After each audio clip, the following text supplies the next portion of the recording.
I'll start it off and then I'll give it over to Pamela. I've already been introduced. Pamela's been introduced. We started the study in 2015 and it's still ongoing. It later on became Pamela's PhD study, which is still ongoing.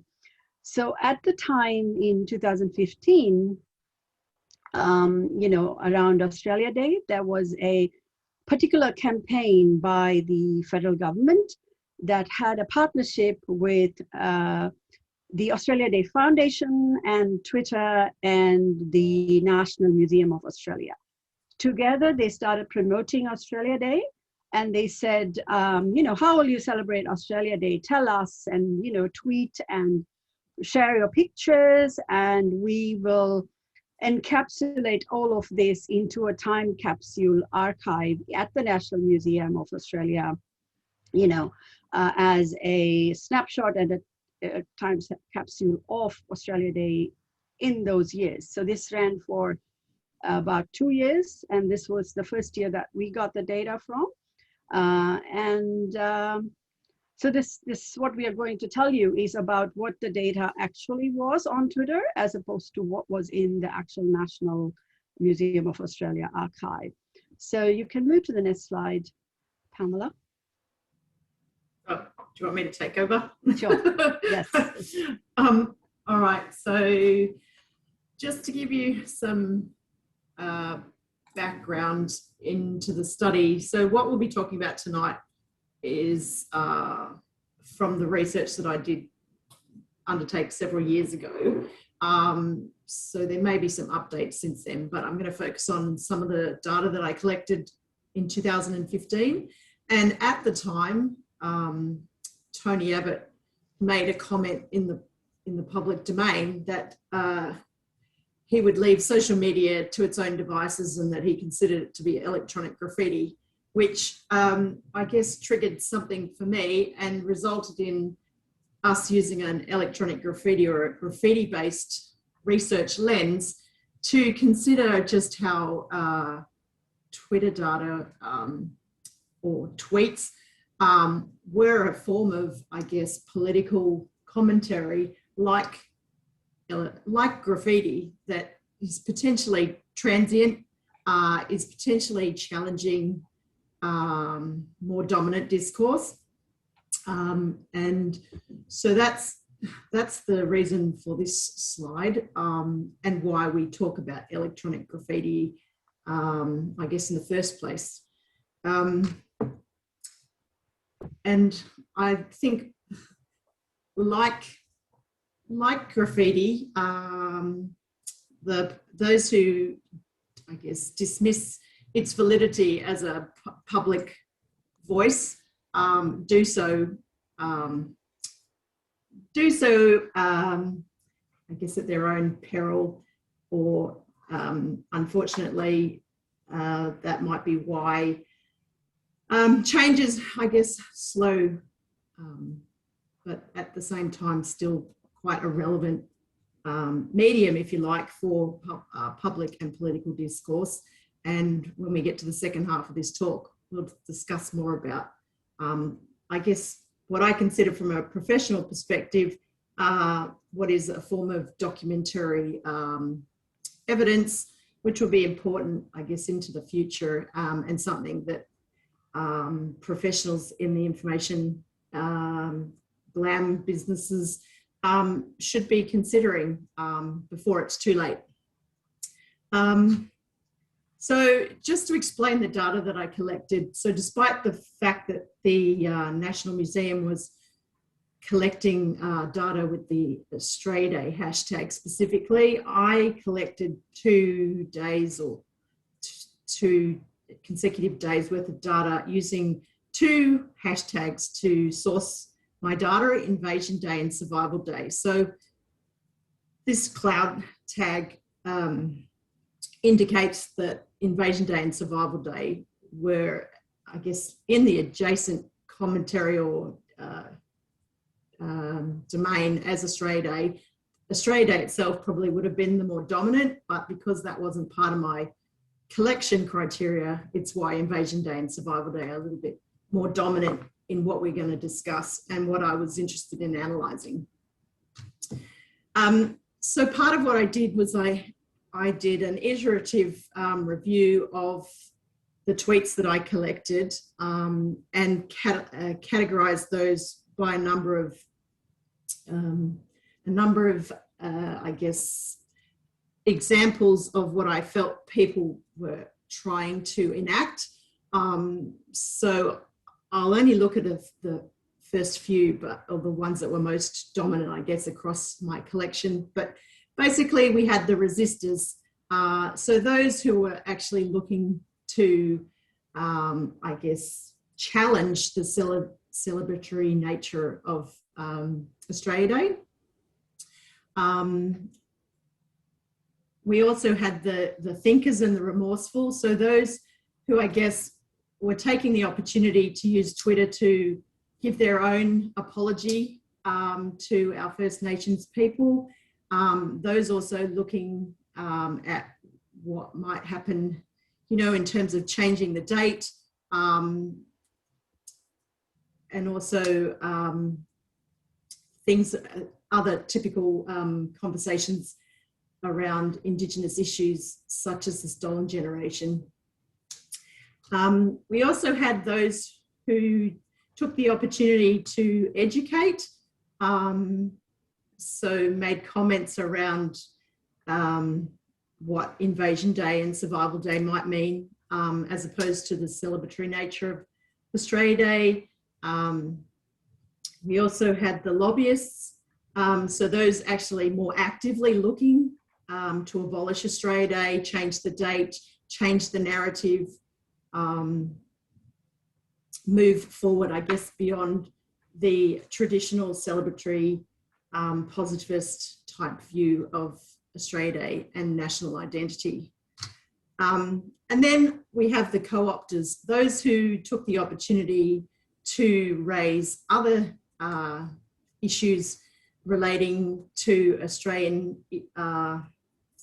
issues such as refugees. A lot of people who used irony to point out that we, in fact, are potentially boat people when considering Australia Day. So there was the issues of refugee status, as well as things like, at the time, Tony Abbott was proposing to knight Prince Philip. So there were comments around that in the discourse, as well as the Republican debate. So those were where people took the opportunity to, I guess, co-opt or jump on board with the Australia Day discussion to raise their own political agendas. And then we had those who effectively were combating or quite vocally or digitally opposed to the idea or the notions of Invasion Day and Australia Day. A lot of the stereotypical arguments against Indigenous issues. And then finally, I guess what we would be saying is that there are multiple conversations happening. Some of those are around the hashtag Australia Day, but also increasingly hashtags such as change the date, change the country.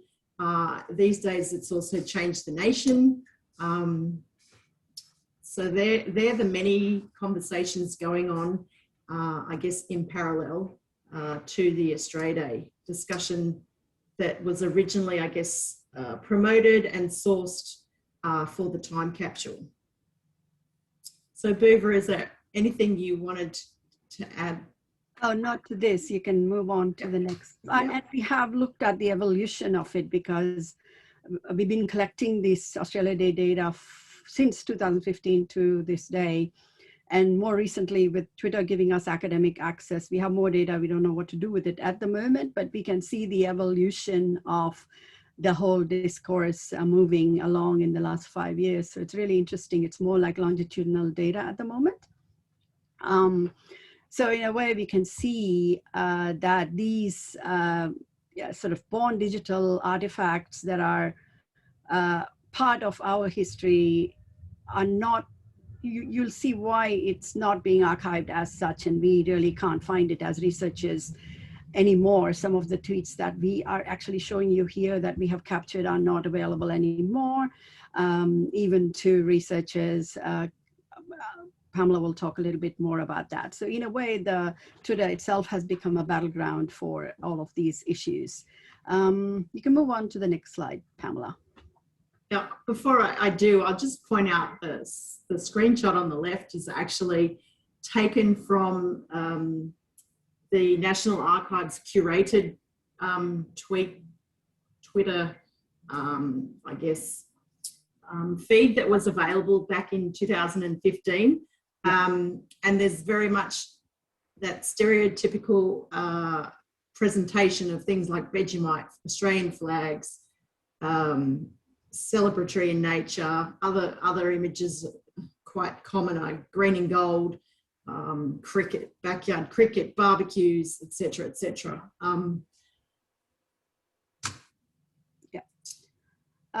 So as I said before, the study started with this. This is a quote from the parliamentary papers. It's from the annual report of the National Museum. And their promise was that we have asked citizens to tweet about Australia Day, and that we will make a time capsule for all time to capture Australia at this moment. So that was in 2015, 140,000 tweets during the live curation on 2 days, 26th and 27th of January, which are the exact same days we have our data from also. And then they chose some things from those tweets and displayed them, although it was supposed to be a complete archive with moving images of all of the tweets. And the images. What actually happened in the National Museum when they showed it, as the previous slide showed from Pamela's explanation, that only the hagiographic tweets about how great Australia Day is and this and that were displayed at the National Museum. There was not a single tweet that used Australia Day, but also used other hashtags like Survival Day, Invasion Day, Change the Day. Not a single one of those tweets were included in that time capsule or in the archive or in the actual physical display that actually ran in the brick and mortar museum for that time. So we really couldn't find it. We've searched through their archives and compared it with what we archived on those 2 days exactly. And lo and behold, next slide, it's not there. The Australia Day is there in the time capsule. All of the stuff, the discourse on the right, Invasion Day and everything is simply not there. So Pamela, would you like to talk about access and the professional implications for that, for museums and archives? Well, from my perspective, I guess I spend a lot of time in my day-to-day work looking at records and information of ongoing value, while that's often government-based information. I think information that the National Archives might capture, such as Twitter data, which is, as has been quite highlighted in the press of late, the National Archives is increasingly being defunded. I spoke to an archivist today and she was talking to me about how her job is still considered to be very much a physical records practice, and that her job, while she has the skills and the knowledge around born digital information, the organisation that she's working for doesn't necessarily recognise the value of digital information. And I think that's one of the challenges, is that more and more information is in fact being born digital, and yet traditional archives really aren't being funded for this vastly growing set of information that we should be considering of national importance. Yes. Shall we go to the next slide? Sure. So there are so many questions that arise from there, and also the fact, the mutability of the data. If somebody doesn't archive it, it can go away. People can't change or delete tweets. Access has always been an issue with Twitter data. Public cannot access it. Even the archive at the Library of Congress is not accessible by everybody. And so it's not easily checkable in that even if, Pamela and I have published a paper on this, there's no way for any other researcher to check our data to see if it was actually, they can corroborate it on Twitter because they're not able to get that data. We have a downloaded version, but that's still, you have to take our word for it, right? So that's not necessarily, people can't validate it through the actual data itself.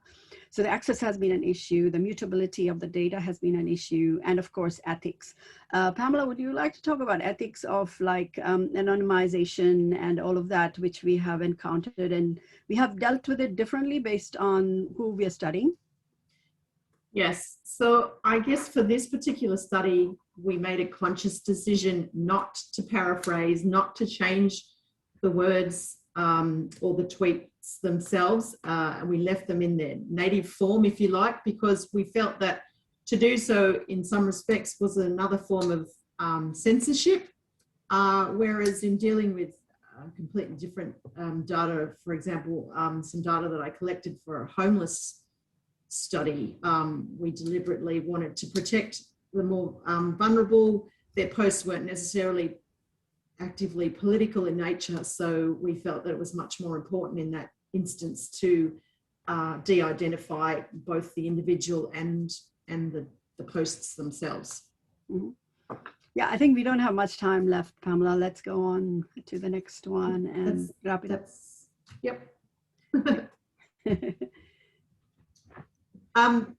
So yes, further details of the Australia Day graffiti study were published in a paper that you can get access to via the Opus link. Also, I'm continuing my study now, moving into interview-based research. So if there's anyone who's interested in this study, has tweeted about Australia Day and would like to participate, you can contact me with that email address on the screen. Thank you, Pamela. Thank you, Matt. We're done.